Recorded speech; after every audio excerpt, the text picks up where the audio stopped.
अस्सलाम अलैकुम दोस्तों। समुंदर की हौलनाक लहरों की आगोश से नमूदार होने वाले एक बच्चे की अनोखी दास्तान, जिसे कुदरत ने अजीब सिफात से नवाजा था। हुस्नो इश्क की हशर सामानियाँ, अनोखे वाक़यात और एडवेंचर से भरपूर कहानी समंदर का बेटा। स्टीमर को उसकी जगह लंगर अंदाज करके वो पानी से गुजरते हुए किनारे पर आ गए। डॉक्टर शरफ साहली रेत पर लंबा लेट गया और दुर्दाना उससे थोड़े फासले पर बैठ गई। शाबान भी उनके करीब ही मौजूद था। वो लोग उस सिलसिले में कोई गुफ्तगू भी नहीं कर पा रहे थे। दफतन ही डॉक्टर शरफ को कुछ सूझा और उसने शाबान की तरफ रुख करके कहा, समंदर में तुम बहुत तेज तैर सकते हो शाबान, ये बताओ खुश्की में तुम्हारे दौड़ने की रफ्तार क्या होगी। शाबान ने एक लम्हे के लिए डॉक्टर शरफ को देखा और फिर बोला, मैं नहीं जानता, मैं तुम्हें तेज रफ्तारी से दौड़ते देखना चाहता हूँ। जितनी बर्क रफ्तारी से दौड़ सकते हो मेरे सामने खुश्की पर दौड़ कर दिखाओ।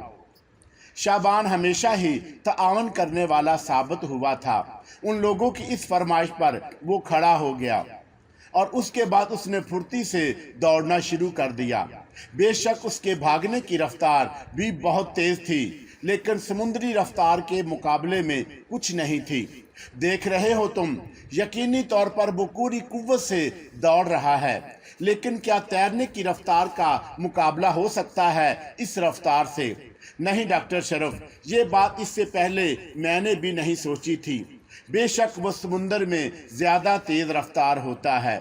ये लड़का बिलाशुबा एक अजूबा है और शायद हम इसकी गहराइयों को कभी ना समझ पाएं। अंकल शरफ, हम इस सिलसिले में मुसलसल कोशिशें जारी रखेंगे। आज का ये तजर्बा डॉक्टर शरफ के लिए वाकई हैरत अंगेज साबित हुआ था। उसने अपनी तहरीर कार में जाकर उस फिल्म को वीडियो पर लगाकर उसकी रफ्तार का जायजा लिया। दुर्दाना और शाबान वापस जा चुके थे। डॉक्टर शरफ ने उनसे दूसरी मुलाकात के लिए वक़्त का तयन कर लिया था। देर तक वो शाबान को बार बार समुंदर में तैरते हुए देखता रहा और उसके बाद दोनों हाथों से सर पकड़कर बैठ गया। बर्क रफ्तारी का ये रिकॉर्ड शायद दुनिया का कोई बड़े से बड़ा तैराक ना तोड़ पाए, डॉक्टर शरफ ने सोचा। लेकिन उसकी वजह क्या है? क्या सिर्फ ये कि वो समुंदर में पैदा हुआ, सिर्फ ये वजह हो सकती है? खुद डॉक्टर शरफ का अब तक का तजर्बा इस ख्याल की नफी करता था। शहराजी अपने मनपसंद मशगले में मसरूफ था, लेकिन डॉक्टर शरफ को भी एक ऐसा तोहफा दे गया था जिसने उसकी रातों की नींदें हराम कर दी। वो दिन रात इस मुअम्मे को हल करने में मसरूफ रहता। उसे दुर्दाना का भरपूर ताआवुन हासिल था। एक दिन दुर्दाना उसके पास पहुंची तो वो बुखार में मुब्तला था। ओह अंकल, बुखार है आपको? आपने किसी डॉक्टर से रजू किया? मेरी बात पर यकीन करोगी दुर्दाना, गालबन 30 साल गुजरे, मैंने किसी डॉक्टर से रजू नहीं किया। 30 साल? हाँ, पूरे 30 साल। आपकी सेहत काबिले रश्क है अंकल। नहीं बेटे, ऐसी कोई बात नहीं। मैं 12 छोटी मोटी बीमारियों का शिकार रहा हूँ। मैंने अपनी खुद एतमादी से उनका इलाज किया और हमेशा इसमें कामयाब रहा हूँ। ये उम्दा बात है अंकल, लेकिन हालात यकसा नहीं होते। उम्र भी एक हसीयत रखती है। मैं आपको डॉक्टर के पास ले चलूंगी। बेटे, मेरी मौजूदा बुखार की एक वजह है शाबान। दुर्दाना उसे अजीब सी नज़रों से देखते हुए बोली, वो कैसे अंकल? वो मेरे जहन में उलझा हुआ है। तुम मुझे बताओ, क्या तुम उसके बारे में कुछ नहीं सोचती? ज़रूर सोचती हूँ अंकल, लेकिन मेरे ख्याल में भी आपने उसे खुद पर बहुत ज़्यादा तारी कर लिया। बेशक वो एक अनोखी शख्सियत का मालिक है, लेकिन खालिक ने इस कायनात में करोड़ों अजूबे पैदा किए हैं। लातादाद चीज़ें हमारी समझ से बाहर हैं। अगर कायनात पर एक तसव्वुराती निगाह डाली जाए तो ना जाने क्या क्या ऐसा नज़र आता है जो हमारी समझ से बाहर है। हम समझते हैं मगर समझने में नाकाम रहते हैं। वो एक जीता जागता इंसान है, हम जैसा, आप जैसा। बहुत से जीते जागते इंसान हमारी निगाहों के सामने ऐसे गुजरे हैं डॉक्टर, जिनके बारे में आज तक کوئی تحقیق نہیں ہو سکی، وہ نارمل نہیں تھے۔ انہوں نے ناقابل یقین کردار کا مظاہرہ کیا، لیکن ہم آج تک اس پر ریسرچ کرنے میں ناکام رہے۔ چند نام بالکل سامنے ہیں۔ چنگیز خان ایک وحشی جنگجو بہرطور ایک عام انسان ہی تھا۔ کوئی بھی ایسی خصوصیت نہیں پائی جاتی تھی اس میں جو اسے کسی بھی انسان سے منفرد کر دے۔ جو کچھ کرنا تھا کر کے بالآخر ختم ہو گیا۔ ہٹلر، یہ تو سامنے کے نام ہیں۔ اگر گہرائی میں غور کیا جائے تو بے شمار ایسے انسان نظر آئیں گے جنہوں نے نارمل ہونے کا ثبوت نہیں دیا، منفرد رہے اور بالآخر اپنی انفرادیت کے ساتھ ختم ہو گئے۔ لیکن اس کے لیے بیمار پڑ جانا تو مناسب نہیں نا انکل؟ ڈاکٹر شرف کے ہونٹوں پر مسکراہٹ پھیل گئی۔ واہ، اس طرح تو تم نے میرا مقام بڑھا دیا مائی ڈیئر، یعنی تم مجھے بھی تاریخ کے ان اپنا ایب نارمل انسانوں میں شمار کر رہی ہو جو کوئی ایسا ناقابل یقین کارنامہ سر انجام دے کر مر گئے۔ مثلاً ہمیں اس کے لیے مر جاؤں گا، میں اس لڑکے کے بارے میں صحیح معلومات حاصل نہیں کر سکا۔ یہ ناکامی میری موت کا باعث بھی بن سکتی ہے۔ کیا خیال ہے؟ یہ کارنامہ ان کارناموں سے کسی طور کم نہ ہوگا۔ ڈاکٹر شرف نے پرمزاح انداز میں کہا اور دردانہ ہنسنے لگی۔ نہیں انکل، ہمیں آپ کی ضرورت ہے۔ براہ کرم یہ ساری باتیں خود پر طاری نہ کر لیجئے۔ ہم لوگ کوشش کر رہے ہیں۔ مجھے بھی تو دیکھیے، میں تو اس وقت سے اس کی شناسا ہوں جب سے ہم اسے اس بستی سے لائے۔ بلکہ آپ یوں سمجھ لیجئے کہ شیرازی صاحب اس کی جانب متوجہ نہیں ہوئے تھے۔ میں نے ہی اسے دیکھا تھا اور میں نے ہی اس کے حصول کے لیے ضد کی تھی، بے یقینی کے ساتھ کہ ہم اپنے مقصد میں کامیاب ہو بھی سکیں گے یا نہیں، اور یہ صرف اتفاق ہی تھا کہ وہ ہمیں حاصل ہو گیا۔ میں دن رات اس کے ساتھ رہتی ہوں۔ آپ یقین کیجئے انکل، اس کی بے پناہ صلاحیتیں ہر شخص کو حیران کر دیتی ہیں۔ اس کے لیے ہم نے تعلیمی ماحول کا بندوبست کیا ہے اور کچھ افراد اس کی تربیت پر مامور کیے ہیں۔ وہ حیرت سے اسے دیکھ رہے تھے کیونکہ اس کے اندر سب کچھ سمجھ لینے کی بے پناہ صلاحیتیں ہیں۔ وہ اکثر مجھ سے اس کا تذکرہ بھی کرتے ہیں اور میں اس کے بارے میں سوچتی بھی ہوں۔ لیکن انکل، بیمار پڑ جانا دانش مندی نہیں۔ بس ذرا سی یہ گرہ کھل جائے کہ آخر یہ سب ہے کیا، تو یوں سمجھ لو میں ٹھیک ہو جاؤں گا۔ اس کے بعد وہ مختلف موضوعات پر باتیں کرتے رہے۔ کچھ دیر کے بعد ڈاکٹر شرف کہنے لگے، شعبان ہے کہاں؟ اپنی پسندیدہ جگہ پہنچ گیا ہے۔ آپ نے اسے اجازت دے دی ہے کہ وہ مینار میں جا کر سمندر کا جائزہ لے سکے۔ سو اس کے لیے اس سے دلچسپ مشغلہ اور کوئی نہیں۔ سمندر سے اس کا غیر معمولی لگاؤ بھی عجیب ہے۔ یوں لگتا ہے جیسے اسے سمندر سے عشق ہو۔ ہاں انکل، اس میں کوئی شک نہیں۔ سمندر کے تذکرے سے وہ بہت خوش ہوتا ہے، اور حیرت انگیز بات یہ ہے کہ اس نے اپنی رہائش گاہ میں ایسی تصاویر لگائی ہوئی ہیں جو سمندر کی ہیں۔ اچھا، یہ تصاویر اس نے کہاں سے حاصل کی؟ میں نے ہی خریدی ہیں، اس کی پسند کے مطابق۔ ہم لوگوں سے وہ اتنا بے تکلف ہے کہ اپنی پسند کا بآسانی اظہار کر دیتا ہے۔ جو چیز بھی ضروری سمجھتا ہے اس کی فرمائش کر دیتا ہے۔ عام حالات میں وہ صرف ایک بچہ ہے انکل، لیکن بہت ذہین، بہت سمجھدار بچہ۔ اس کا راز ایک نہ ایک دن کھل جائے گا۔ معمولات یوں ہی جاری رہے۔ پھر ایک دن ڈاکٹر شرف نے دردانہ کو بتایا کہ وہ کچھ عرصے کے لیے ملک سے باہر جا رہے ہیں۔ کہاں انکل؟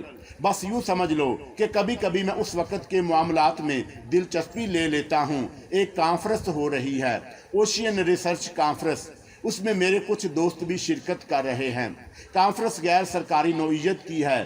بس یوں سمجھ لو کہ ایک پینل ہے جو اپنے طور پر سمندری معلومات کے لیے کام کرتا رہتا ہے۔ کبھی کبھی تمام لوگ مل بیٹھتے ہیں۔ میرے بہت ہی عزیز دوست ڈاکٹر فرید ہیں جس نے مجھے اس کانفرنس میں شرکت کی دعوت دی ہے۔ ڈاکٹر فرید سے میرے تعلقات تقریباً 20 سال سے ہیں۔ وہ بہت معروف انسان ہیں۔ جب بھی کوئی ایسا مسئلہ ہوتا ہے تو وہی مجھے دعوت دیتا ہے۔ بلا شبہ اس نے مجھے بڑی عزت بخشی ہے۔ تقریباً 15 دن مجھے لگ جائیں گے وہاں۔ اوہ، دردانہ نے آہستہ سے کہا، اس ہٹ کی چابی تمہارے پاس ہوگی دردانہ۔ یوں سمجھ لو کہ یہ تمہاری ملکیت ہے۔ میں جانتی ہوں انکل، لیکن در حقیقت میں یہ ذمہ داری قبول کرنا نہیں چاہتی۔ क्योंकि बहरतौर ये एक ख़तरनाक जगह है। अरे क्यों? मैं बार बार सोचती हूँ अंकल कि लोगों को इसके बारे में मालूमात नहीं हैं, वरना ना जाने कौन कौन इधर दौड़ पड़ता। ये तो मैं भी सोचता हूँ कि कोई मेरी इस आखिरी आराम घर को अपनी हवस के लिए ख़राब ना कर दे। बहरतौर ये ख़तरा तो मेरी मौजूदगी में भी रहता है। मेरा ख्याल है यहाँ से दूर हटकर तमाम तुम लोगों को भी कुछ उलझन होगी, क्योंकि तुम लोग भी इसके आदी हो चुके हो। नहीं अंकल, मैं किसी किस्म का परहेज़ नहीं कर रही, लेकिन ज़रूरी समझती हूँ कि ऐसा ना हो। आप बराह करम किसी गलत तसव्वुर को जहन में जगह ना दें, क्योंकि 10-15 दिन ही की तो बात है। वैसे भी बाद औकात हम लोग 15-15 दिन तक साहल पर नहीं आते। जैसे तुम्हारी मर्ज़ी दुर्दाना। ओशियन रिसर्च सेंटर की इमारत में बहुत से कमरे बने हुए थे। ये एक बैनुल अक़वामी नौइयत का इदारा था और अक्सर यहाँ इस किस्म की कॉन्फ्रेंसें होती रहती थीं। डॉक्टर शरफ को हाथों हाथ लिया गया। उसके मुअम्मर दोस्त डॉक्टर फैरड ने उसका पुरजोश खैर मकदम करते हुए उसकी मुलाकात अपने दो ख़ास दोस्तों एरो गार्टर और मड हार्पर से कराई। दोनों ही ने डॉक्टर शरफ से मिलकर खुशी का इजहार किया। इत्तफाक है डॉक्टर शरफ कि इससे पहले कभी आपसे इस सिलसिले में मुलाकात नहीं हो सकी और ना ही आपका नाम किसी खास सिलसिले में सुना जा सका। एरोगार्ड की इस बात का जवाब डॉक्टर शरफ के दोस्त डॉक्टर फैरड ने दिया। डॉक्टर शरफ उन खुशनसीब लोगों में से हैं जो किसी इदारे से मुंसलिक होकर पाबंद नहीं हो जाते, बल्कि अपने तौर पर अपने मशगले जारी रखते हैं। हम लोग कहीं ना कहीं पाबंदियों का शिकार हैं, लेकिन डॉक्टर शरफ मन मौजी हैं, जो चाहता है करता है, अपने वतन में रहता है और अपने तौर पर अपने मशागल जारी रखता है। वेरी गुड, फिर तो समंदर से मुतअल्लिक़ डॉक्टर शरफ के पास बेहतरीन रिकॉर्ड होगा। क्यों नहीं, मैंने डॉक्टर शरफ को बाज़ जगह बोलते हुए सुना और मैं दावे से ये बात कह सकता हूँ कि अगर डॉक्टर शरफ चाहे तो ओशिनोग्राफी में अपना नाम बड़ी आसानी से उभार सकता है। उसकी रिसर्च बड़ी सूदमंद साबित होगी, लेकिन उसे मजबूर कौन करे। डॉक्टर शरफ मुस्कुराकर खामोश हो गया। 5 रोज़ा कॉन्फ्रेंस थी और इसी सिलसिले में तमाम तर ममालिक के नुमाइंदे आ चुके थे। अपनी अपनी समुद्री तहकीकात के बारे में उन्हें मकाले पढ़ने थे। डॉक्टर शरफ की नौइयत ज़रा प्राइवेट किस्म की थी और उसका नाम उन लोगों में शामिल नहीं था। ये सिर्फ डॉक्टर फैरड की कोशिश थी कि उसने डॉक्टर शरफ को भी उस कॉन्फ्रेंस में तलब कर लिया था, ताकि वो अपने तौर पर उस कॉन्फ्रेंस से लुत्फ़ अंदोज़ हो सके और नई समुद्री मालूमात के बारे में वाकफियत हासिल कर सके। बड़ी बड़ी कार आमद बातें हुई, समुंदर की दुनिया में बड़े बड़े इंकशाफात किए गए, लेकिन जो राज डॉक्टर शरफ के जहन में महफूज था वो अपनी नौइयत का वाहद ही था। डॉक्टर शरफ का दिल बार बार मचल रहा था कि वो इस कॉन्फ्रेंस में शहबान पर गुफ्तगू करे, लेकिन उसने नासमझी का मुजाहरा नहीं किया और इस बात को खामोशी से पी गया। कॉन्फ्रेंस के 5 रोज़ डॉक्टर शरफ के लिए बड़े कार आमद रहे। बल आखिर ये कॉन्फ्रेंस ख़त्म हो गई। आने और जाने का वक़्त और फिर डॉक्टर फैरड की मुअय्यत डॉक्टर शरफ के लिए बाइसे दिलचस्पी थी। चनाचा उसने अपने तौर पर जो 15 रोज़ा प्रोग्राम बनाया था वो उससे कम वक़्त में ख़त्म नहीं हो सकता था। कॉन्फ्रेंस के इख्तिताम पर यह इमारत छोड़ दी गई। डॉक्टर फैरड ने एक होटल में कमरे हासिल किया। उसका ख्याल था कि वो मज़ीद कुछ रोज़ रुक कर अपने तौर पर कुछ काम करेगा। इस सिलसिले में एरो गार्टर और मडहार पर भी इसके हमनवा बन गए। ये दोनों नौजवान बड़ी जहानत के मालिक थे और इसका एतराफ़ डॉक्टर शरफ ने भी किया था, क्योंकि कॉन्फ्रेंस में उन्होंने जो मकाले पढ़े वो बड़ी गहरी नौइयत के थे। बहरतौर डॉक्टर शरफ और फैरड आपस में इस सिलसिले में गुफ्तगू करते रहे। डॉक्टर शरफ से लब रहा ना गया। फैरड उसका पुराना दोस्त था और इंतहाई काबिल एतमाद और नफीस किस्म का आदमी। माई डियर फ्रेंड फैरड, आजकल मैं एक ऐसी उलझन का शिकार हूँ, सुनोगे तो हैरान रह जाओगे। डॉक्टर शरफ, तुम और उलझन दो मुतजाद बातें हैं, लेकिन इस वक्त ये एक सच्चाई है, इसलिए तुमसे तज़किरा किया है। फैरड दिलचस्पी से उसकी जानब मतवज्जा हो गया। ताज़ा तरीन रिसर्च पर कुछ मज़ामीन पढ़े गए हैं, वो ख़ास तौर से मेरे लिए बाइसे दिलचस्पी थे और मैं तुम्हारी तवज्जो उस सिमत दिलाना चाहता हूँ जिसमें समुद्री मखलूक का तज़किरा किया गया है। हम بعض چیزوں کو صرف قصے کہانیوں کا درجہ دیتے ہیں، لیکن یہ بتاؤ کیا یہ ممکن ہے کہ وہ بچہ جو سمندر میں پیدا ہو صرف تیرنے ہی کی نہیں بلکہ عجیب و غریب خصوصیات کا حامل بن سکتا ہے؟ تمہاری بات کچھ الجھی ہوئی ہے، ذرا وضاحت کرو، ڈاکٹر فیرڈ نے جواب دیا۔ تازہ ترین ریسرچ کے مطابق اگر انسانی بچہ کسی طرح پانی میں پیدا ہو جائے تو اس میں اتنی قوت ہوتی ہے کہ وہ اپنا بچاؤ کرتے ہوئے سطح پر آ کر سانس لے سکے اور عارضی طور پر اپنی زندگی بچا سکے۔ لیکن اس قسم کے تجربات آج تک باقاعدہ کیے گئے ہیں، کسی غیر متوقع حادثے کے تحت ایسی کوئی ولادت نہیں ہوئی، یا اگر ہوئی ہے تو اس کی کوئی کہانی منظر عام پر نہیں آ سکی۔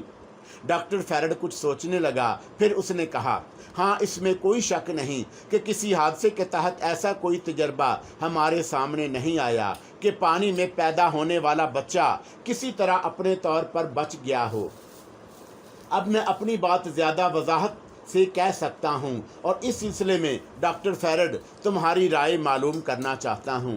ایک بات بتاؤ میرے دوست، کیا ہم اس گفتگو میں ایرو گارٹر اور مڈ ہارپر کو بھی شریک کر سکتے ہیں؟ میرا خیال ہے وہ دونوں کافی ذہین ہیں اور ہماری مدد کر سکتے ہیں۔ تو پھر میں انہیں طلب کیے لیتا ہوں، فیرڈ بولا، اور تھوڑی دیر کے بعد وہ دونوں بھی یہاں آ گئے۔ اب تک تو انہوں نے نہایت ذہانت اور فراست کا مظاہرہ کیا تھا، اور ڈاکٹر شرف ان سے بہت متاثر تھا۔ ڈاکٹر فیرڈ نے یہ دلچسپ گفتگو شروع کرتے ہوئے کہا، ایرو گارٹر اور مڈ ہارپر، ڈاکٹر شرف ایک ایسا مسئلہ ہم لوگوں کے سامنے پیش کرنا چاہتا ہے جو واقعی دلچسپ نوعیت کا ہے۔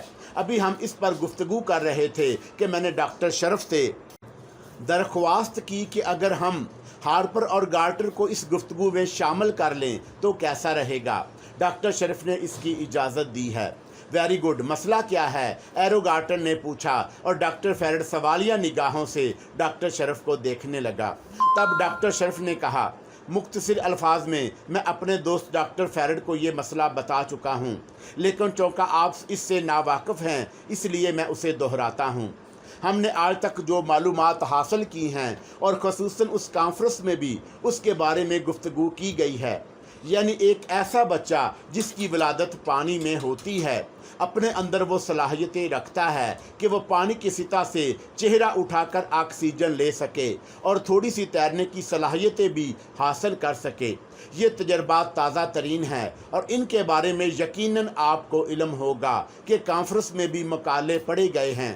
میں ڈاکٹر فیرڈ سے یہ کہہ رہا تھا کہ کیا حادثاً کوئی ایسی ولادت جو گہرے پانی میں ہوئی ہو تو وہ بچہ کوئی خاص نوعیت اختیار کر سکتا ہے؟ ایسا کوئی واقعہ ابھی تک ہمارے علم میں نہیں آیا، لیکن اس سلسلے میں ایک بہت اہم سوال ہے ڈاکٹر شرف، کہ حتاً اگر بچے کی ولادت ہوگی تو ٹھہرے ہوئے اور کم پانی کا تصور نہیں کیا جا سکتا۔ فرض کیجئے کسی ڈوبتی ہوئی عورت کے ہاں اگر یہ ولادت ہو جائے تو ظاہر ہے ڈوبنے کی جگہ گہرا پانی ہوگا، دریا ہوگا یا سمندر۔ سمندر میں اگر ولادت ہو جاتی ہے تو بہت سے مسئلے سامنے آتے ہیں۔ مثلاً پہلی بات تو یہ کہ اسے تیز پانی میں وہ کمزور اور ناتواں بچہ کیسے اپنا بچاؤ کر سکتا ہے؟ اس کے ساحل تک پہنچنے کا تو سوال ہی پیدا نہیں ہوتا، اور اگر وہ گہرے دریا میں ہے تو پھر دریا کے بہاؤ کا مقابلہ کرنا اس کے لیے ناممکن ہے، خصوصاً یہ کہ مقابلے کا تصور ہی اس کے ذہن میں نہیں ہوگا۔ اگر ہم کسی ساکن جھیل کی بات کرتے ہیں تو اس میں یہ تو ہو سکتا ہے کہ وہ بچہ اپنا تھوڑا سا بچاؤ کر لے، لیکن گہرے پانی کی اپنی ایک قوت ہوتی ہے، اور وہ قوت اسے بہر طور جینے نہ دے گی۔ ہاں، اگر تجرباتی طور پر کسی چھوٹے سے تالاب میں جس میں پانی کی مقدار اتنی کم رکھی جائے کہ پانی کی اپنی قوت نہ ہونے کے برابر ہو تو یہ ممکن ہو سکتا ہے۔ اس کے علاوہ اگر اس کی ولادت سمندر میں ہوتی ہے تو پھر پانی کا، اور سب سے بڑی بات آبی جانور، چھوٹی چھوٹی مچھلیاں بھی اسے لقمہ تر بنا سکتی ہیں۔ یہ ممکن نہیں ڈاکٹر، اور میرا خیال ہے کہ ایسی بات کبھی سامنے نہیں آ سکتی، مڈ ہارپر نے کہا۔ ڈاکٹر شرف کے چہرے پر ایک تشویش بھری مسکراہٹ پھیل گئی۔ اس موضوع کو شروع کرنے کا مقصد یہی ہے مائی ڈیئر فرینڈز، کہ ایسی ایک بات سامنے آ چکی ہے۔ ڈاکٹر فیرڈ بھی یہ الفاظ سن کر چونک پڑا، اور تینوں نے بیک وقت کہا، کیسے، کہاں؟ ان تینوں کے چہروں سے شدید دلچسپی کے آثار ظاہر ہو رہے تھے۔ ان کا پروفیشن ہی یہی تھا اور جدید ترین سمندری معلومات حاصل کرنا ان کے لیے انتہائی دلچسپی کا باعث تھا۔ تینوں متجسس نگاہوں سے ڈاکٹر شرف کو دیکھ رہے تھے۔ ڈاکٹر شرف نے پرخیال انداز میں کہا، ایک بچہ ایک ماہی گیر کے ہاں پیدا ہوتا ہے۔ ماہی گیر اور اس کی بیوی جس کے ہاں بچے کی ولادت کا وقت قریب تھا، سمندر میں مچھلیاں پکڑنے گئے تھے، اور پھر ڈاکٹر شرف نے پوری تفصیل کے ساتھ ان لوگوں کو شیبان کی ولادت سے لے کر اب تک کے واقعات بتا دیے۔ خصوصی بات یہ ہے فیرڈ کہ اس کی جسمانی ساخت میں کوئی تبدیلی نہیں ہے۔ اس کے پھیپھڑے عام پھیپھڑوں کی طرح ہیں۔ اس کا سارا نظام بالکل انسانی ہے۔ خشکی میں وہ اتنی تیز نہیں دوڑ سکتا جتنی تیز رفتاری کا مظاہرہ وہ سمندر میں کرتا ہے۔ میں تم لوگوں سے یہ سوال کرتا ہوں دوستوں کہ کیا صرف ان صلاحیتوں کی وجہ ہے کہ اس کی ولادت پانی میں ہوئی ہے؟ تینوں سمندری محقق شدت حیرت سے گنگ تھے۔ ان کی آنکھوں میں ایسے تاثرات تھے جیسے وہ ڈاکٹر شرف کی بات پر یقین نہ کر رہے ہوں۔ بہت دیر تک خاموشی رہی، پھر ڈاکٹر فیرڈ نے گہری سانس لے کر کہا، سب سے پہلے سوال تم سے یہ ہے ڈاکٹر شرف کہ کیا تم نے اس بچے کو اپنی آنکھوں سے دیکھا ہے؟ ہاں، بہت قریب سے، بہت اچھی طرح، اور جو کہانی اس سے منسوب ہے اس پر یقین ہے۔ تب یہ ہمارے لیے ایک انتہائی حیرتناک بات ہوگی۔ ابھی ہم اس سلسلے میں یقین بھی نہیں کر سکتے۔ معاف کرنا ڈاکٹر شرف، بات ہی کچھ ایسی ہے۔ پہلی بات تو یہ کہ بچہ ولادت کے بعد 12 دن تک سمندر میں رہا، ناممکن۔ سمندری مچھلیاں ہی اسے ہلاک کر دیتیں، اور پھر سمندری پانی، دھوپ، سردی، رات اور دن ایک اتنے ننھے سے بچے کے لیے تو انتہائی مضر ثابت ہو سکتے تھے۔ یہ کیسے ممکن ہو سکا کہ 12 دن تک سمندر میں رہ کر وہ ساحل تک پہنچا؟ کیا اس بات کے امکانات ہیں کہ ساحل پر پہنچنے سے پہلے وہ کسی طرح انسانی ہاتھوں میں رہ چکا ہو اور اس کے بعد کسی طرح دوبارہ سمندر تک پہنچا ہو؟ فرض کرو اگر یہ بات مان بھی لی جاتی ہے تو تمہارا کیا خیال ہے اس کے سمندر میں اس قدر تیرنے کی وجہ کیا ہو سکتی ہے؟ وہ پانی کا عاشق ہے، سمندر میں جا کر اس میں زندگی دوڑتی ہے، ورنہ ایک طرح سے وہ ایک سنجیدہ سا بچہ نظر آتا ہے۔ اوہ مائی گاڈ، آخر وہ ہے کہاں؟ کیا ہم اسے دیکھ سکتے ہیں؟ ڈاکٹر شرف کسی سوچ میں ڈوب گیا۔ تھوڑی دیر کے بعد اس نے گہری سانس لے کر کہا، ہاں اگر تم چاہو تو میں وہ بچہ تمہارے سامنے پیش کر سکتا ہوں۔ تینوں کے چہرے سرخ ہو گئے۔ ان لوگوں کی زندگی ہی ان کاموں میں گزری تھی، اور یہ بات جو ڈاکٹر شرف نے انہیں بتائی ان کی تمام زندگی پر حاوی تھی۔ نہ صرف ڈاکٹر فیرڈ بلکہ ایرو گارٹر اور مڈ ہارپر پر بھی اس سلسلے میں شدید متجسس ہو گئے، اور انہوں نے درخواست کی کہ اگر ڈاکٹر شرف ازراہ مہربانی ان لوگوں کو بھی اس حیرت انگیز بچے کی زیارت کرا سکے تو یہ اس کا احسان ہوگا۔ ڈاکٹر شرف نے مسکراتے ہوئے ان تینوں کو اپنے ساتھ چلنے کی دعوت دی۔ دراصل میں بہت عرصے سے اس سلسلے میں پریشان ہوں، اور وہ بچہ میرے لیے باعث الجھن بنا ہوا ہے۔ اس سلسلے میں اگر مجھے 3 ذہین ترین دوستوں کی مدد حاصل ہو جائے تو یہ میری خوش بختی ہوگی، اور اگر ہم اپنے دوست ڈاکٹر شرف کے ساتھ ایسے کسی انوکھے بچے کے بارے میں کچھ معلومات حاصل کر سکیں تو ہم اسے اپنی خوش بختی قرار دیتے ہیں۔ مڈ ہارپر نے مسکراتے ہوئے کہا، شاید تم دونوں کو یہ معلوم نہ ہو کہ ڈاکٹر شرف نے اپنے وطن میں ساحل سمندر پر اپنی ایک چھوٹی سی تجربہ گاہ بنائی ہوئی ہے، اور یہ اتفاق کی بات ہے کہ ڈاکٹر شرف کی 2 بار کی دعوت کے باوجود میں وہاں نہیں جا سکا، لیکن اب سمجھتا ہوں کہ وہ وقت آ گیا میں ڈاکٹر شرف کی اس تجربہ گاہ کو بھی دیکھ لوں۔ یہ سب کچھ میرے لیے بھی انتہائی باعث دلچسپی ہوگا۔ چنانچہ یہ طے پا گیا کہ تینوں ڈاکٹر شرف کے ساتھ اس کے پاس وطن ساتھ جائیں گے۔ اس سلسلے میں کچھ ضروری کارروائیاں کرنی تھی جس کی ذمہ داری ڈاکٹر فیرڈ نے اپنے ذمہ لی۔ ایرو گارٹر اور مڈ ہارپر بھی مصروف نظر آئے۔ اپنے کمرے میں تنہا بیٹھتے ہوئے ایرو گارٹر نے مڈ ہارپر سے کہا، اگر ایسا کوئی لڑکا ڈاکٹر شرف کی تحمیل میں ہے تو کیا وہ ایک حیرتناک چیز نہ ہوگی؟ ڈاکٹر شرف اس پر پورا تسلط رکھتا ہوگا، اور ظاہر ہے ایک مختصر معلومات کے علاوہ ہمیں اس بارے میں اور کچھ نہیں معلوم ہو سکے گا، لیکن ایسی کوئی چیز کیا ہمارے اس مشن کے لیے کارآمد نہیں ہوگی جس کی تکمیل کی ذمہ داری ہم نے اپنے شانوں پر لی ہے؟ ہارپر نے ادھر ادھر دیکھتے ہوئے آہستہ سے کہا، यकीन करो मैं खुद भी इस बारे में सोच रहा हूँ। बल्कि जब कि डॉक्टर शरफ हमें ये तफसील बता रहा था तो खुद मेरे जहन में यही बात थी। मड हार्पर दुनिया सिर्फ इतना ही जानती है कि हम ओशियन रिसर्च करने वाले 2 मुहक्किक हैं, लेकिन जो जिम्मेदारियां हमने अपने सपुर्द ली हैं उनकी तकमील के लिए हम पर यह फ़र्ज़ आयद होता है कि हम हर ऐसी किसी शी पर भरपूर निगाह रखें जो हमारे मकासद में हमारी मुआवन हो सके। डॉक्टर फैरड इस सिलसिले में कार्रवाई कर रहा है, उसे कुछ वक्त लग जाएगा। क्यों ना हम हेड क्वार्टर से रजू करके वहाँ से उस सिलसिले में हदायत हासिल करें। मैं तुमसे मुत्तफ़िक हूँ, मड हार्पर ने एरोगाटर से कहा और दोनों देर तक गुफ्तगू करते रहे। ये नौजवान समुद्री तहकीकात के बज़ाहिर अच्छे खासे शरीफ लोग नज़र आते थे, वैसे भी उनकी अपनी एक अलग हैसियत थी और उन्हें तस्लीम किया जाता था। डॉक्टर फैरड थोड़ी देर के बाद उनके कमरे में पहुँच गया था। एरोगाटर ने मुस्कुराते हुए उसका इस्तकबाल किया तो डॉक्टर फैरड कहने लगा, यकीनी तौर पर तुम लोग भी उसी तजस्सुस का शिकार होगे जिस तजस्सुस का शिकार डॉक्टर शरफ ने मुझे कर दिया है। फैरड ने कहा, आपसे हम कुछ गुफ्तगू भी करना चाहते हैं मिस्टर फैरड, बराह करम तशरीफ़ रखिए। फैरड उनके साथ बैठ गया तो एरोगाटर ने कहा, डॉक्टर शरफ के बारे में आपने जो कुछ कहा और जिन अल्फाज से कहा है उससे हमारे दिल में उनका भी एक बड़ा मकाम पैदा हो गया है, लेकिन इसके बावजूद डॉक्टर फैरड आपसे कुछ सवालात करने को जी चाहता है। हाँ ज़रूर। डॉक्टर शरफ आपके ख़्याल में एक काबिल एतमाद इंसान हैं। हाँ भाई बिल्कुल, वो बहुत नफीस शख्सियत का मालिक है। सबसे बड़ी बात ये कि उसने अपनी तहकीकात में कभी किसी का दबाव कबूल नहीं किया। हालांकि दुनिया के बड़े बड़े ममालिक में उसे समुद्रियात से मालूमात के सिलसिले में बड़े बड़े ओहदों की पेशकश की गई, लेकिन उसने मुआज़रत कर ली। महदूद वसाइल का आदमी है, सारी ज़िंदगी समुंदर गर्दी में सिर्फ कर दी और अब अपने तौर पर महदूद हो गया है। आपका मतलब है डॉक्टर फैरड कि उसने जो कुछ कहा है वो हकीकत पर मबनी है।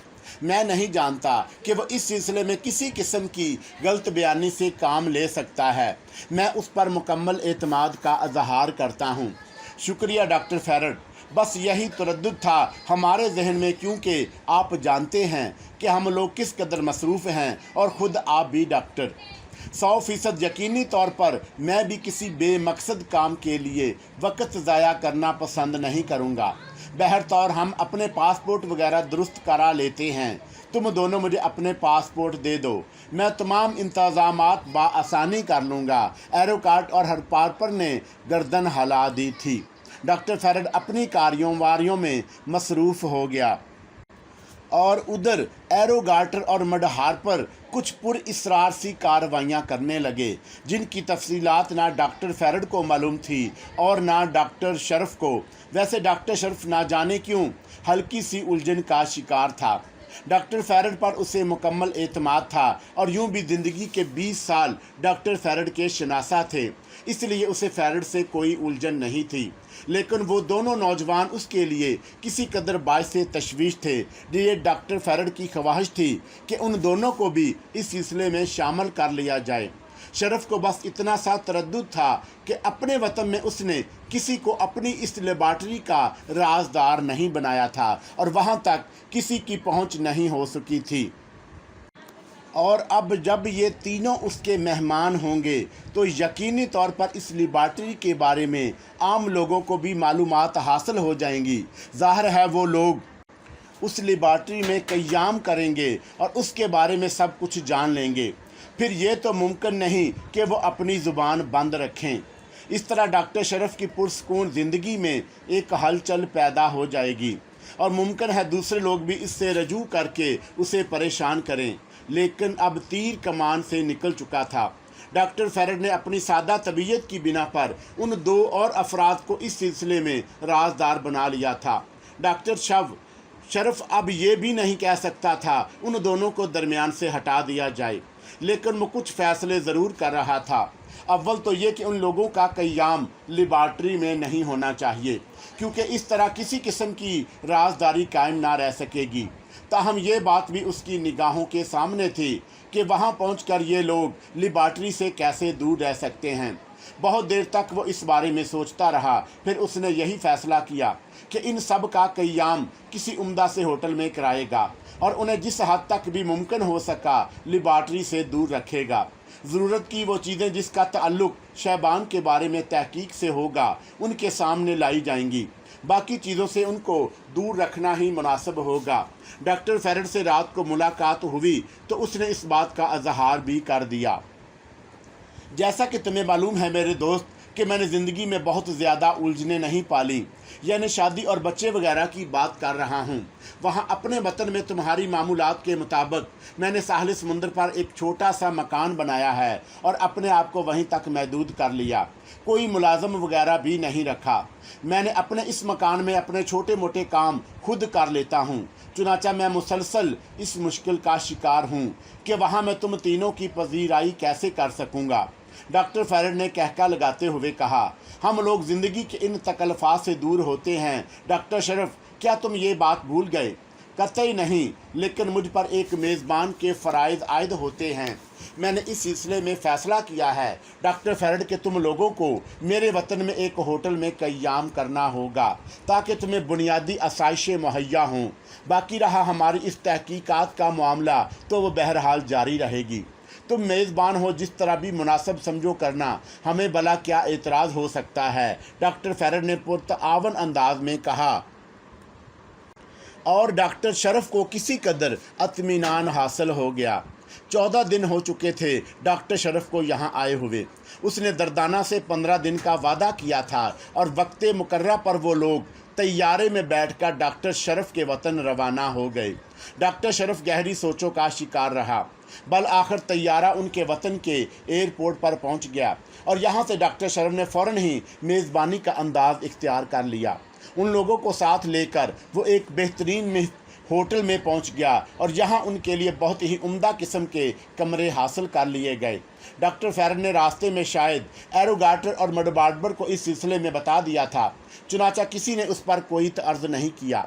होटल इंतहाई शानदार था। देर तक डॉक्टर शरफ भी उनके साथ रहा और आइंदा के प्रोग्राम तय होने लगे।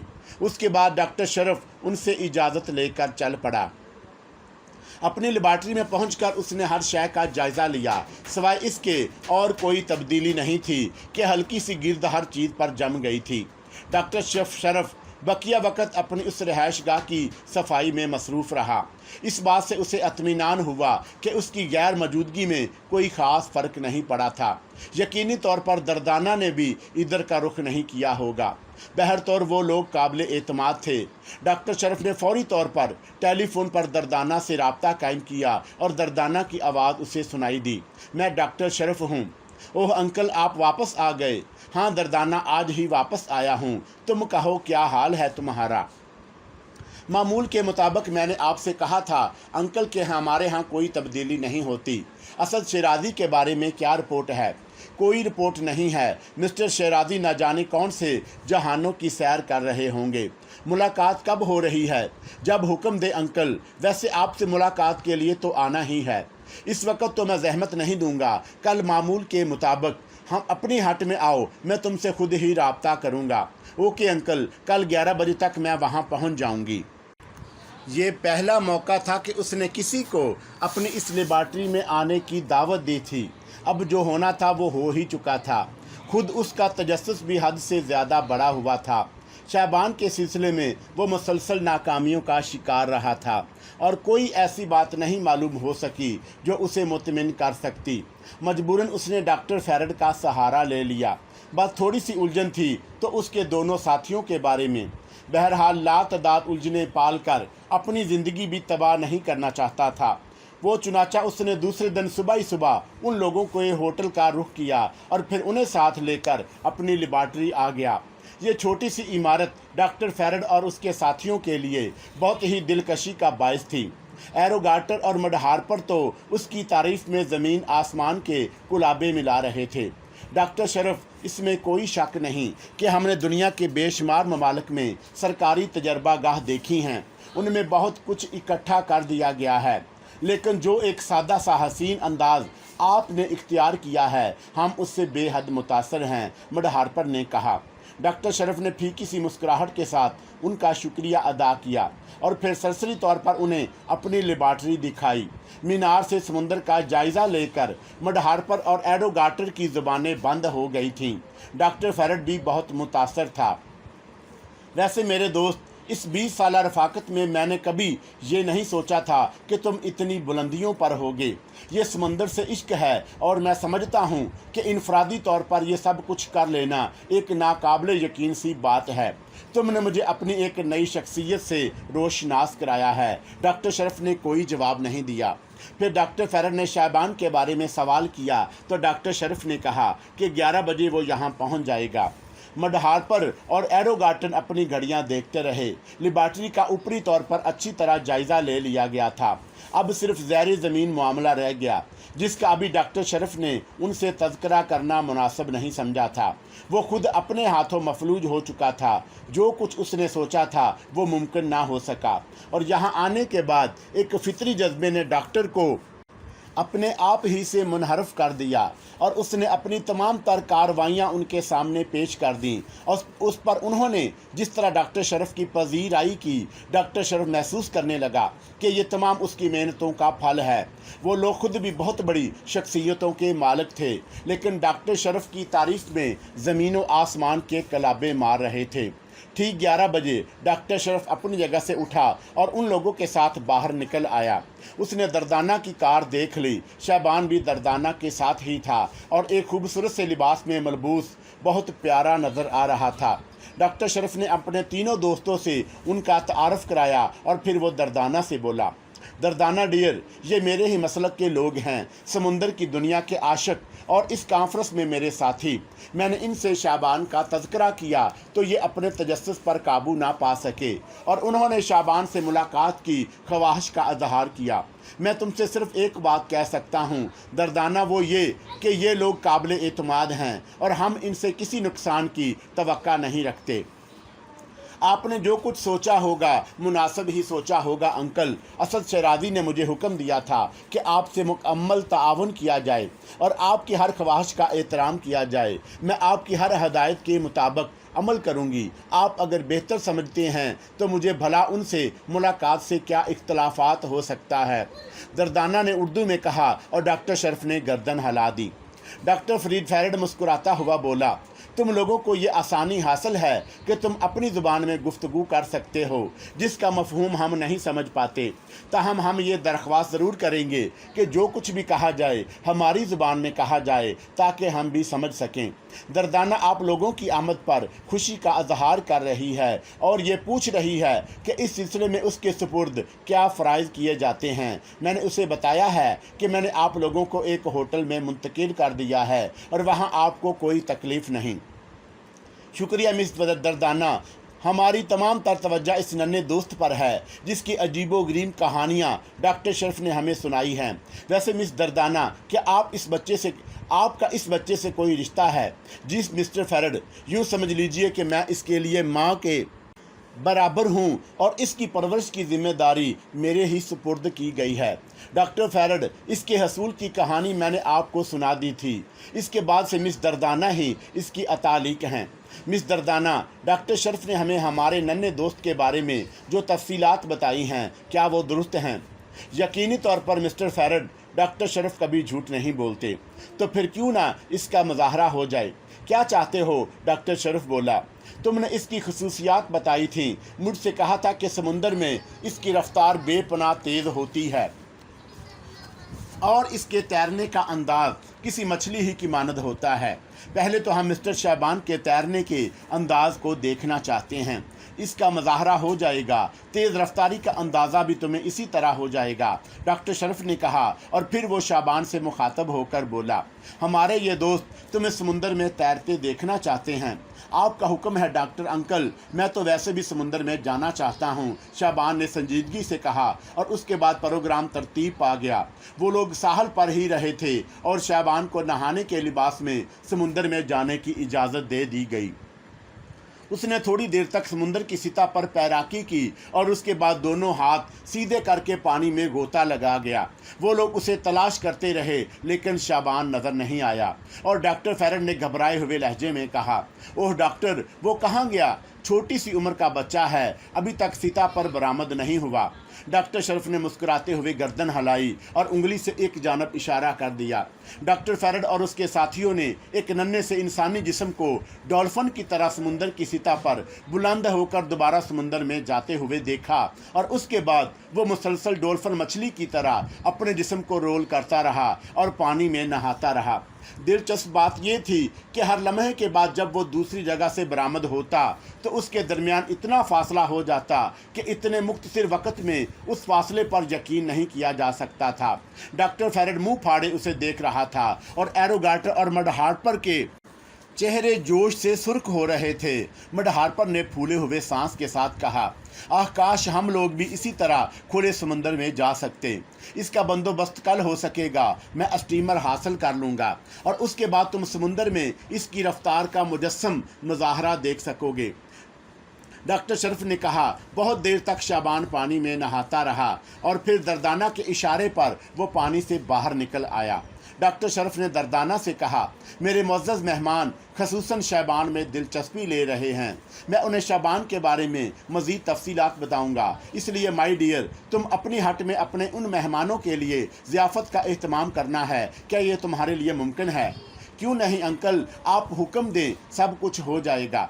तो फिर दोपहर का खाना हम तुम्हारे साथ खाएंगे, डॉक्टर शरीफ ने कहा और दर्दाना ने इस बात की हामी भर ली।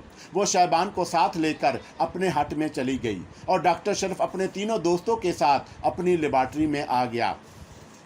डॉक्टर शरीफ ने वो तमाम तस्वीरें उन लोगों को दिखाईं जो उसने हासिल की थीं और दोपहर तक शाबान ही के बारे में गुफ्तगू जारी रही।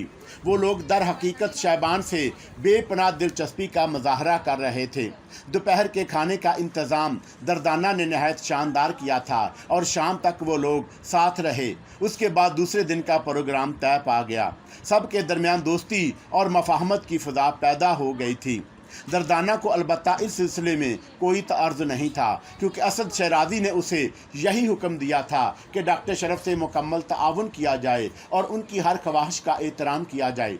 चुनांचे दर्दाना ने वह सब कुछ किया जो डॉक्टर शरीफ ने उससे कहा था। दूसरे दिन स्टीमर हासिल कर लिया गया। दर्दाना वक्त मुकर्रा पर पहुंच गई। वो जानती थी कि डॉक्टर शरीफ के मेहमानों के लिए खाने पीने का कोई इंतज़ाम नहीं है। चुनांचे उसने ड्राइवर से काफ़ी तैयारियां करने के लिए कहा था और उस दिन उसने डॉक्टर शरीफ को ये पेशकश भी की कि वो साहल पर भी मेहमानों के मुस्तकिल आराम का बंदोबस्त कर सकती है। लेकिन डॉक्टर शरीफ ने उर्दू में उसे बताया कि उसकी ज़रूरत नहीं है और ना वो ये पेशकश उन लोगों को करे, उनका होटल में मुकीम रहना दुरुस्त होगा। स्टीमर में बैठकर वो लोग गहरे समुंदर की जानब निकल गए और उसके बाद वो नाकाबिले यकीन मुजाहरा देखने में आया, जिसे देखकर तीनों गैर मुल्की मेहमानों की आंखें बंद हो गईं और दिमाग सनसनाने लगे थे। एक नन्हे से इंसानी जिस्म में ये बला की कुव्वत, फुर्ती और एक अनोखी कैफियत ना जाने किस तरह सरायत कर गई थी और ये एक नाकाबिले फहम इम्मा था जिसका हाल ना डॉक्टर शरीफ के पास था और ना डॉक्टर फेरड के पास। गार्टर और हार्पर भी इसी कैफियत का शिकार थे। समुंदर से वापसी पर दर्दाना और शाबान तो अपने हट में चले गए, बकिया अफराद और डॉक्टर शरीफ के साथ उसके हट में आ गए। बिलाशुबा हम इसे एक अजूबा कह सकते हैं। वो समुंदर की एक हैरत अंगेज़ मखलूक नज़र आता है, लेकिन जो कुछ आपने उसके बारे में बताया है डॉक्टर शरीफ, वो बहुत तअज्जुब खेज है। आखिर उसकी उन सफ़ात की कोई वजह तो होगी, फेरड ने कहा। वजह ही तो मालूम नहीं है डॉक्टर फेरड, आप इस सिलसिले में कुछ नहीं मालूम कर सके।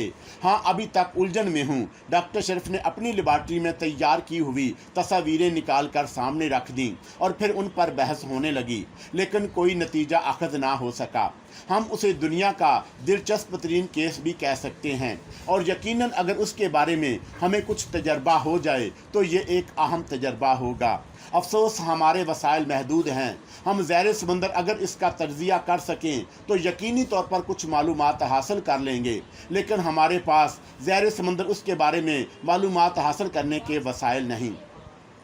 डॉक्टर शरफ ने चौंक कर गार्टर को देखा और चंद लम्हात पुरख्याल निगाहों से उसे देखता रहा। फिर बोला, ज़हर समुंदर, आप इस पर क्या तजर्बा करना चाहते हैं मिस्टर गार्टर? दरअसल इसके अंदर सबसे हैरतनाक बात यह है कि वह समुंदर में मसरूर नज़र आता है। अगर हम पानी के अंदर उसकी जिस्मानी कैफियत का करीब से जायज़ा ले सकें तो यकीनी तौर पर हम कुछ ऐसे इंकशाफात होंगे जो हमारे लिए बायस दिलचस्पी हो सकते हैं। डॉक्टर शरफ किसी सोच में डूब गया। दर हकीकत ये एक नया तस्वर था जो गार्टर ने पेश किया था। डॉक्टर शरफ को अपनी लेबॉर्ट्री के उस सबसे अहम हिस्से में उस तजर्बे की आसानियाँ हासिल थीं। वो शीशे की उस तजर्बा गाह में जिसका ताल्लुक समुंदर की गहराइयों से था, हिमा आसानी ये काम कर सकता था। अभी तक उसने उन लोगों के इस बारे में कुछ नहीं बताया था और इस वक्त भी उसने फ़ौरन ही उसका तज़किरा ना किया। अलबत्ता उसने एरो गार्टर से कहा, अगर आप ये समझते हैं मिस्टर एरो गार्टर कि इसका ज़हर समुंदर तज्ज़िया हमारे लिए कार आमद हो सकता है तो मेरा ख्याल है मैं इसका बंदोबस्त कर सकता हूँ। आप मेरी राय से इख्तलाफ करें या इत्तफाक कीजिए डॉक्टर फेरड, हम समुंदर में इसकी तैराकी का मुज़ाहरा देख चुके हैं और इस बात पर मुकम्मल इत्तफाक कर चुके हैं कि समुंदर के अंदर इसकी कैफियत आम इंसानी कैफियत से मुख्तलिफ होती है। अगर हम करीब से ये जायज़ा ले सकें कि पानी के अंदर उसमें और कौन कौन सी नुमायाँ तब्दीलियाँ रूनुमा होती हैं तो यकीनी तौर पर हमें इसमें बड़ी मदद हासिल हो सकती है। डॉक्टर फेरड ने गर्दन हिलाते हुए कहा, हाँ, इसमें कोई शक नहीं। इस पर मुसलसल तजर्बात ही ये साबित कर सकते हैं कि इसमें आम इंसानों से हटकर ऐसी कौन सी खूबी है जिसकी बिना पर वो माफूकल फितरत बन गया है। ठीक है, मैं उसके लिए बहुत जल्द कोई बंदोबस्त कर दूंगा, आप मुतमिन रहें। बहुत देर तक ये लोग इस मौजू पर गुफ्तगू करते रहे और उसके बाद डॉक्टर फेरड ने वापसी का फ़ैसला किया। शरफ ने उनके लिए जो इंतज़ामात किए थे वो मुकम्मल थे। दरदाना का तावन भी हासिल था। बहरतौर वो अपने होटल पहुंच गए। यहाँ पहुंचने तक उन तीनों के दरमियान इसी मौजू पर गुफ्तगू होती रही और उसके बाद मुअम्मर डॉक्टर फेरड ने मुस्कुराते हुए कहा, नौजवानों, मुझे तो मेरे हाल पर छोड़ दो। तुम्हारी ज़िंदगी सिर्फ इसीलिए वक्फ नहीं है। यहाँ आए हो तो अपने तौर पर तफरीहात भी करो। तुम्हारे पास इसके ज़राए मौजूद हैं। एरो गार्टर और मडहार पर मुस्कुराते हुए डॉक्टर फेरड के कमरे से निकल आए और थोड़ी देर के बाद वो अपने कमरे में पहुंच गए। मेरा ख्याल है हमारा मुतय्यन करदा वक्त हो चुका है, हमें राब्ते की कोशिश करनी चाहिए, हार्पर ने कहा। अभी तक खुद हमसे राब्ता कायम करने की कोशिश नहीं की गई, जबकि हेड क्वार्टर को इस सिलसिले में आगाह कर दिया गया था। जो जगह हमें बताई गई है वहाँ पहुंचकर हम थोड़ी सी मालूमात हासिल किए लेते हैं। ठीक है, चलो। दोनों तैयार होकर बाहर निकल आए। फिर उन्होंने एक टैक्सी रोकी और उसे पता बताकर उसमें बैठ गए। टैक्सी ने थोड़ी देर के बाद उन्हें उनकी मतलूबा जगह पर छोड़ दिया। ये एक गैर मुल्की फ़िल्म का दफ्तर था। चंद लोगों से गुफ्तगू करने के बाद फ़िल्म के जनरल मैनेजर के ऑफिस में पहुंच गए, जहां उनका पुरजोश इस्तकबाल किया गया। मैनेजर भी सफ़ेद फार्म नस्ल से ताल्लुक़ रखता था।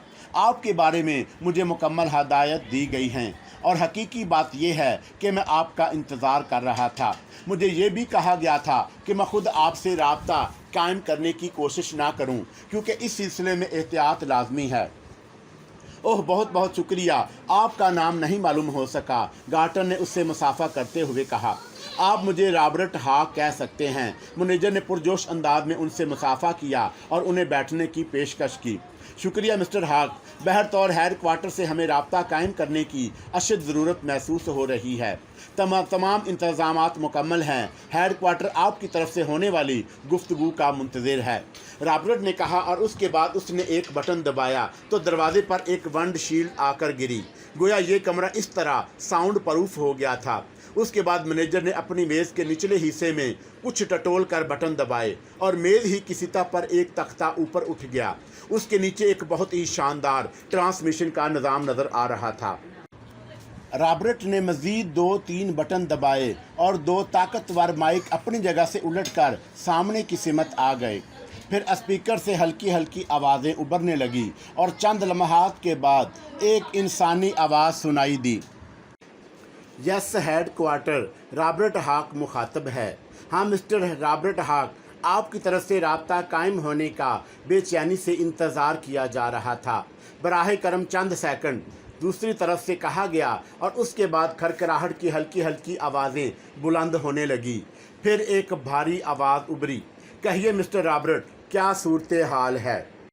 सर, इन दोनों से राब्ता कायम हो चुका है और वो खुद ही यहाँ तशरीफ़ लाए हैं और आपसे गुफ्तगू करने के मुंतज़िर हैं। उन्हें माइक पर बुलाओ। दूसरी तरफ से इजाज़त मिली और गार्टर और हार्पर माइक पर आ गए। दोनों ने मुखातब करने वाले को सलाम किया और दूसरी तरफ से उन लोगों को हेलो कहा गया था। फिर आवाज़ आई, हाँ मिस्टर गार्टर, आपने जो तफसीलात बताई थी उसके सिलसिले में क्या कार्रवाई की है आपने? सर, यहाँ आने के बाद हमने आपको दी हुई इत्तलात के मुताबिक हर चीज़ के बारे में तफसीली मालूमात फराहम की हैं। डॉक्टर शरीफ बिलाशुबा एक ज़हीन आदमी है और उसने जो कुछ बताया है हमने उससे कुछ ज़्यादा ही पाया।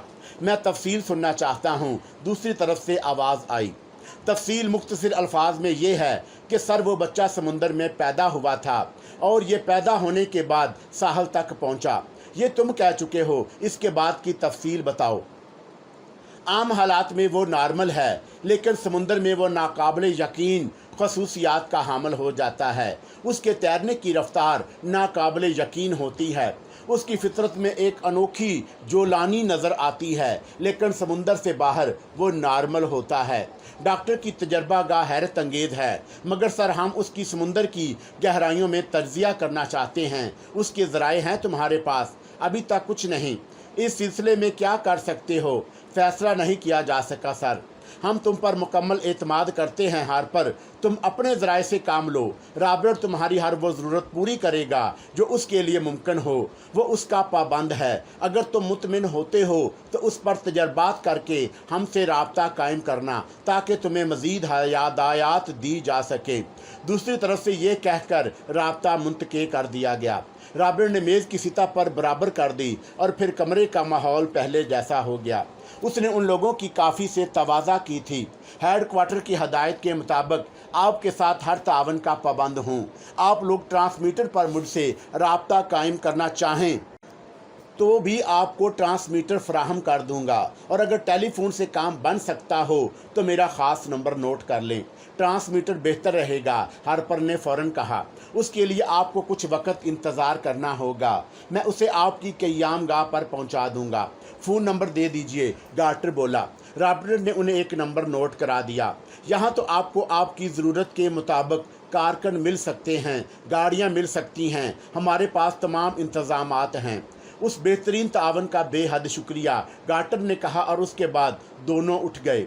कुछ देर इधर उधर की आवारागर्दी करके वो वापस अपने होटल आ गए और फिर देर तक इसी मौजू पर गुफ्तगू करते रहे। दूसरे दिन मामूल के मुताबिक फिर डॉक्टर शरीफ के पास पहुंच गए और डॉक्टर शरीफ अपनी ज़िंदगी की इस तब्दीली से खुश मालूम होता था। ख़ास तौर पर डॉक्टर फेरड की मुअय्यद उसे बहुत पसंद थी। उसने फ़ैसला कर लिया था कि आज उन्हें अपनी ज़मीन दोस्त लिबर्टी के बारे में तफसील बता देगा। हार्पर ने फ़ौरन वही मौजू छेड़ दिया। आपने वादा किया था मिस्टर शरीफ कि आप ज़ैर समंदर इसके तर्ज़िए का बंदोबस्त करेंगे। हाँ मिस्टर हार्पर, मुझे वो वादा याद है। कोई बंदोबस्त किया है आपने?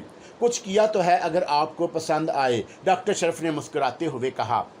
हम बेहद तजस्सुस में हैं। वो लड़का हैरत अंगेज़ है, लेकिन आप भी हमारे लिए इससे कम नहीं हैं। मैं, शरीफ ने मुस्कुराते हुए कहा। हाँ डॉक्टर, मैं और गार्टर रात के 2 बजे तक आपके मौजू पर बात करते रहे हैं। मैं भला क्या मौजू बन सकता हूँ? डॉक्टर शरीफ ने बदस्तूर मुस्कुराते हुए कहा।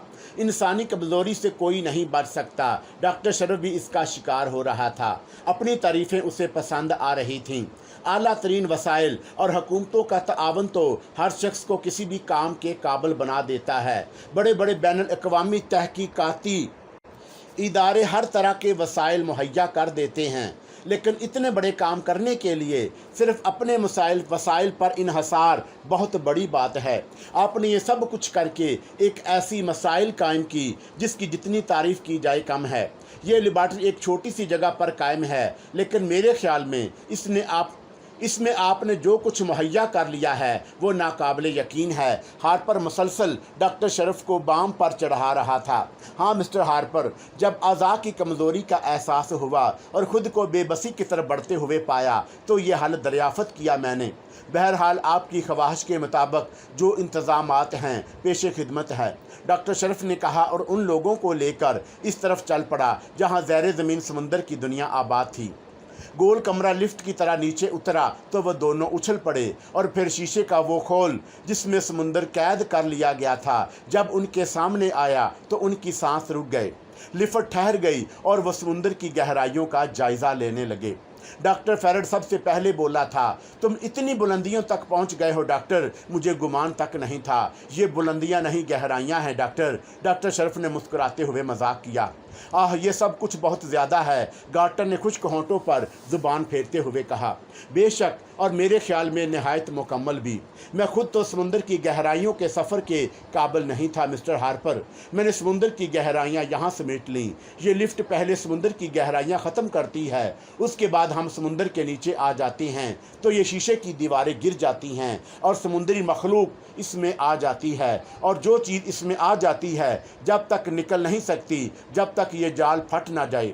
ڈاکٹر شرف انہیں تمام فنکشن دکھانے لگا اور وہ انگشتے بندہ رہ گئے۔ پھر گارٹر نے پوچھا، اگر اوپر کی کوئی شے اس شیشے کے خول میں لانے کی کوشش کی جائے ڈاکٹر، پھر اس کے لیے کیا ہوگا؟ ایک میگنزم کے تحت اسے اس میں پہنچایا جا سکتا ہے۔ ونڈرفل، آپ ایک عظیم ڈاکٹر ہیں۔ شکریہ دوستو، اب تم بتاؤ اس کے بارے میں تمہارا کیا خیال ہے؟ ہم اس میگنیزیم کو اور دیکھنا چاہتے ہیں ڈاکٹر، ہارپر بولا۔ ٹھیک ہے، ڈاکٹر شرف نے کہا اور پھر وہ لفٹ کو اوپر لے گئے۔ ایک حصے میں پہنچ کر اس نے وہ جگہ دکھائی جو کسی بھی شے کو شیشے کے اس خول میں پہنچا سکتی تھی۔ ہارپر کا چہرہ چمکنے لگا۔ وہ لوگ دیر تک ڈاکٹر شرف کی تعریفیں کرتے رہے، پھر باہر آ گئے اور ایک میز کے گرد بیٹھ گئے۔ میرا خیال ہے ڈاکٹر، آپ نے اس مقصد کی تکمیل کر لی جس کی ضرورت محسوس کی جا رہی ہے، گارٹر نے کہا۔ کس لحاظ سے؟